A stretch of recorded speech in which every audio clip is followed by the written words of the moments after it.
গার্লফ্রেন্ডের ফোনে কল দিয়েছি। হঠাৎ দেখলাম একজন ভারী গলার মহিলা কল রিসিভ করে বললেন, হ্যালো, কে বলেছেন? তখন আমি বললাম, কি ব্যাপার, গলাটা যেন মুঠা মুঠা লাগছে। তারপর আমার হঠাৎ মনে পড়লো এটা হবু শাশুড়ি মা।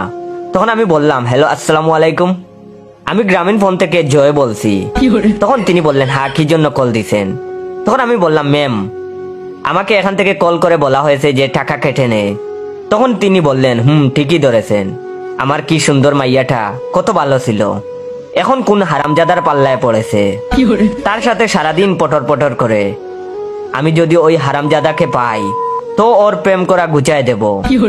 তখন আমি বললাম, ম্যাম, আমরা কোনো ব্যক্তিগত সমস্যার সমাধান করি না। তখন তিনি বললেন, আচ্ছা, তোমার গলাটা যেন চিনা চিনা লাগছে, তুমি সেই হারামজাদাটা না তো? তখন আমি বললাম, না ম্যাম, আমি না। তখন তিনি বললেন, না তুমি। আমি বললাম, না আমি না। তখন তিনি বললেন, না তুমি। তখন আমি রেগে গিয়ে বললাম, দূর সাত্তার মাথা, হ্যাঁ আমি আপনার মেয়ের বিয়ে, কি করবেন করেন তো, আপনার সামনে দিয়ে মেয়েকে তুলে নিয়ে আসবো। তখন তিনি বললেন, হারামজাদা তুই আসিস, আমি ইয়া বড় বন্দুক নিয়ে থাকবো, আমিও চৌধুরী বংশের মাইয়া।